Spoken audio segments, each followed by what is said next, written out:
राधे राधे दोस्तों। मैं रंजित लोधी एक बार फिर अपने यूट्यूब चैनल में आप सभी का स्वागत करता हूँ।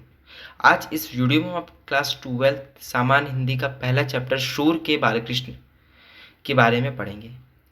इस कविता के रचयिता सूरदास जी हैं और इस पाठ के नाम जो उसका अर्थ है सूर के बालकृष्ण, सूर से अर्थ है सूरदास, जो हमें इस पाठ के अंदर श्री कृष्ण के बाल स्वरूप का बताते हैं। इस पाठ को कुल 3 पदों में विभाजित किया गया है। पहले पद में हम पढ़ेंगे कि माँ यशोदा अपने पुत्र से क्या क्या अभिलाषा करती हैं। दूसरे पद में श्री कृष्ण के हठ के बारे में, और तीसरे पद में जब श्री कृष्ण यशोदा माँ को छोड़कर देवकी माँ के पास चले जाते हैं तो वो देवकी माँ को पत्र लिखकर बताती हैं कि मेरे लाडले श्री कृष्ण को क्या पसंद है, क्या पसंद नहीं है। तो इसकी जो पहला पद है उसकी कुछ 9 लाइनें, 9 पंक्तियाँ आप इन्हें पढ़िएगा। हम डायरेक्ट शुरू करते हैं। जशुमती मन अभिलाषा करे, कब मेरो लाल घुटुर बनी रहेगो, कब धरती धरनी पग द्वेग धरे, कब दुए दांत दूध की देखो, कब तू तरे मुख बचन झरे। इसमें बताती हैं यशोदा मैया कि उनको वो अपनी इच्छा प्रकट करती हैं कि कब मेरो लाल घुटुर बनी रह गए, कब मेरा लाल घुटनों के ऊपर रेंगेगा, और कब धरती पग द्वेग धरे, कब धरती पर अपने पैरों को रखेगा एक दो कर कर, कब द्वे दांत दूध के देखूं, और कब मैं उसके दोनों दांत दूध के द्वेद दांत के देखूं, मतलब मैं उसके कब दूध के दांतों को देखूंगा, कब तोतरे मुख बचन झरे, और कब मैं उसके तोतले बचनों को सुनूंगी।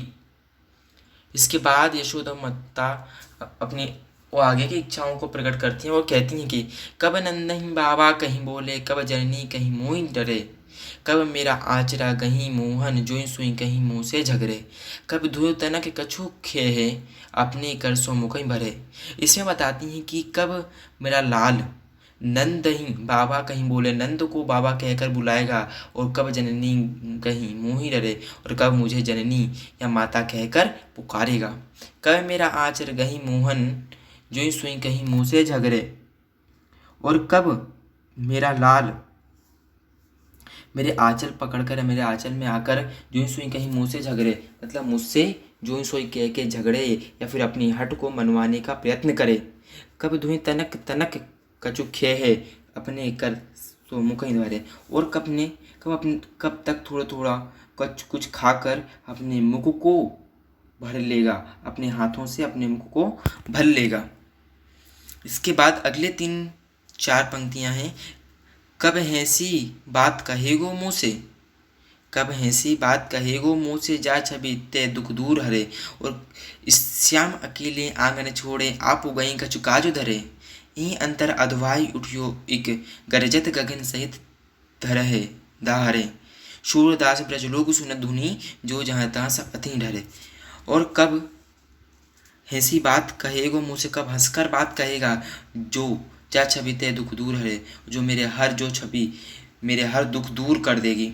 श्याम अकेले आंगन छोड़े, आप उगई का झुकाज करे। श्याम जी को अकेले आंगन में छोड़कर माता जी कहाँ चली जाती हैं, कुछ अपने कार्य करने के लिए। इति अंतर अधवाई उठियो एक गरजत गगन सहित दहरे। इसी अंतर मतलब इसी बीच में क्या होती है, अधवाई उठती है, और क्या होता है, बादल गरजने लगते हैं और चारों ओर अंधियारा छा जाता है। सूरदास ब्रज लोग सुनत धुनी, जब सूरदास कहते हैं कि जब ब्रज के लोग जब इस अंधवाई की आवाज़ को सुनते हैं, जब बिजली को सुनते हैं, बिजली जब आकाश में अंधेरा छा जाता है, जब इसको देखते हैं सुनते हैं, तो जो जहाँ तहाँ सब अति डरे, और ये सब देखकर वो सभी लोग क्या होने लगते हैं, डरने लगते हैं। इसके बाद हम अगली पंक्तियों को पढ़ते हैं। आज मैं गाय चरावन जेहूँ, वृंदावन के भांति भांति फल अपने कर में खेहूँ, ऐसी बात कहो जनिवार्य देखो अपनी भांति, तनक तनक पग चलही कैसे आवत है सांझ, प्रात जात गैया ले चारन घर आवत है सांझ, तुमरो कमल बदन कुम ले हो रेंगति घाम ही मांझ, तेरी सो मही घाम न लागा धूप नहीं कचुनेक, सूरदास प्रभु कहो न मानत पर यूँ अपनी टेक। आज मैं गाय चरावन जो हूँ, श्री कृष्ण कहते हैं आज तो मैया मैं गाय चराने जाऊँगा, क्यों? क्योंकि जब अपने दूसरे मित्रों को वो देखते हैं और वो जब बताते हैं कि हम गाय चराने गए थे, हम ये देखते हैं, वहाँ पे ये मज़े करते हैं, तो उनकी भी इच्छा होती है कि मैं भी गाय चराने जाऊँ और अपनी माँ से जिद करते हैं कि माता जी आज तो मैं गाय चराने जाऊँगा। वृंदावन की भांति भांति फल अपने कर में क्यों, और जो वृंदावन में अलग अलग प्रकार के फल लगे हुए हैं ना, मैं उन्हें अपने हाथों से तोड़ कर खाऊँगा। ऐसी बात कहो जनिवारे, देखो अपनी भांति। और माता को चिंता होती है क्योंकि वो बहुत छोटे हैं, अभी लग 5 से 6 साल की हैं। और ये देखकर माता क्या कहती है, बेटा ऐसा मत कहो, देखो अपनी भांति, तुम अपनी आयु को तो देखो, तनक तनक पग चली हूँ कैसे, और तुम्हारी आयु देखो, और तुम्हारे पैर कितने छोटे छोटे हैं, और तुम छोटे छोटे कदम कैसे रखोगे। आवत है सांझ, और तुम्हें आते आते तो रात हो जाएगी। इसके बाद आगे यशोदा माता कहती हैं कि प्रात जात गैया ले चारन, घर आवत है सांझ। वो ग्वाल वालों के बारे में बताती हैं कि जब हमारे ग्वालबाल हैं वो प्रात जात गैया ले चरन, वो ग्वाल वालों को क्या करती हैं, ग्वाल वाल जो हैं वो गाय चराने सुबह सुबह जाते हैं, लेकिन घर आवते सांझ, उन्हें घर आते आते रात हो जाती है। तुमरो कमल बदन कुम ले हो रेंगति घामई मांझ। और जो तुम्हारा कमल वदन है वो कुमल जाएगा, कमल के समान जो तुम्हारा वदन है वो सब कुमल जाएगा, मतलब मुरझा जाएगा। रेंगतई घामई मांझ, इस धूप में। तेरी सो मही घाम न लागत भूख नहीं कछु नेक। फिर श्री कृष्ण जो हैं अपनी माँ की कसम खाते हुए कहते हैं कि तेरी सो मही घाम न लागत भूख नहीं कछु नेक, मुझे तो माँ मैया घाम भी नहीं लगता है और मुझे भूख भी नहीं लगेगी, कुछ भी ना भूख लगेगी ना मुझे बिल्कुल धूप लगेगी। सूरदास से प्रभु कहूँ न मानत पर यो अपने टेक। फिर सूरदास जी कहते हैं कि माता के इतने समझाने के बावजूद भी श्री कृष्ण मानते नहीं हैं और अपने जिद पर अड़े रहते हैं, अपनी हट पर अड़े रहते हैं कि मैं तो गाय चराने जाऊंगा और वृंदावन में जाकर फल फ्रूट खाऊंगा। संदेशो देवकी सो कहियो,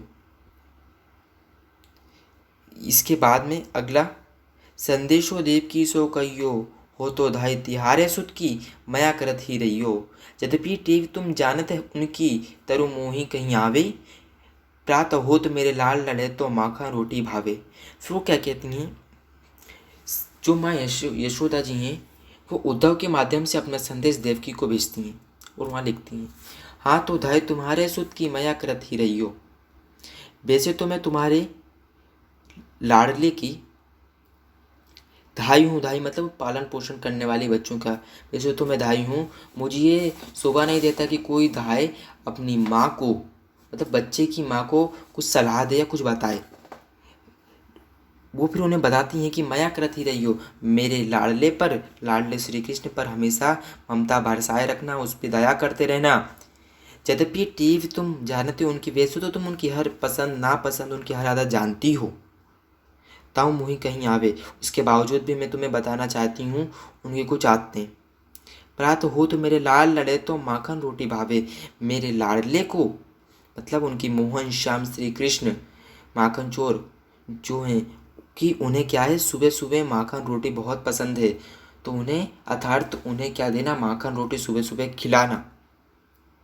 आगे फिर माँ यशोदा देवकी को बताती हैं कि तेल उपटनु अरुतातो जल, तेल उपटनु अरुतातो जल ताही दे की भजी जाते, जुई जुई मांग सुई सुई देती, जुई जुई मांग सुई सुई देती, क्रम क्रम करी के नहाते।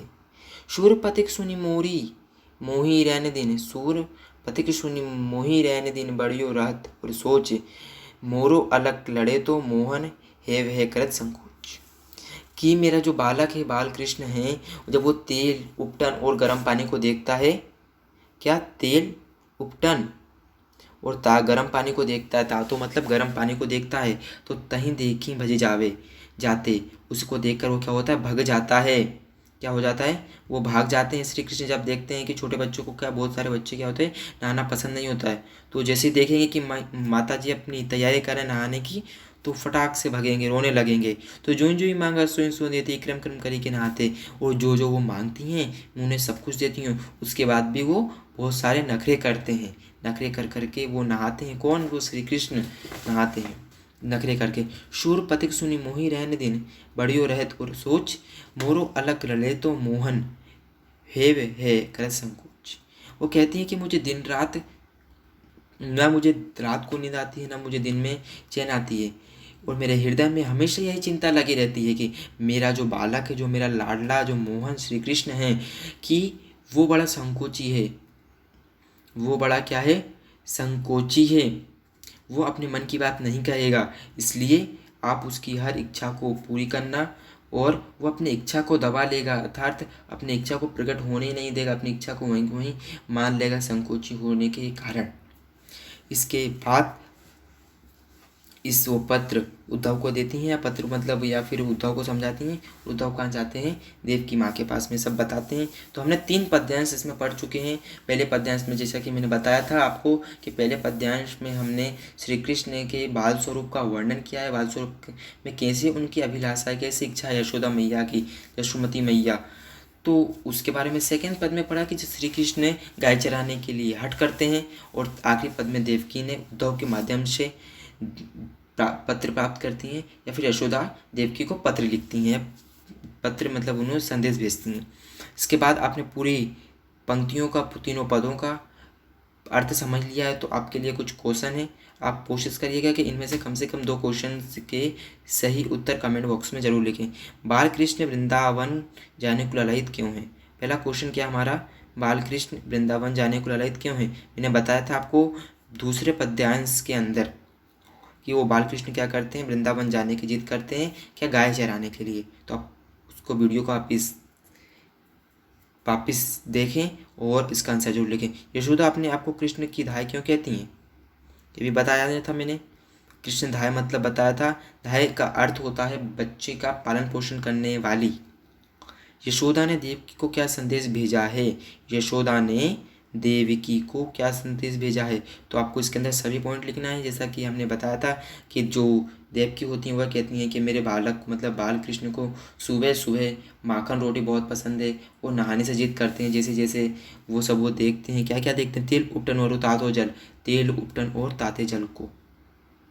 अगर वीडियो आपको अच्छी लगे तो लाइक शेयर सब्सक्राइब चैनल को ज़रूर करें। जय हिंद, जय भारत।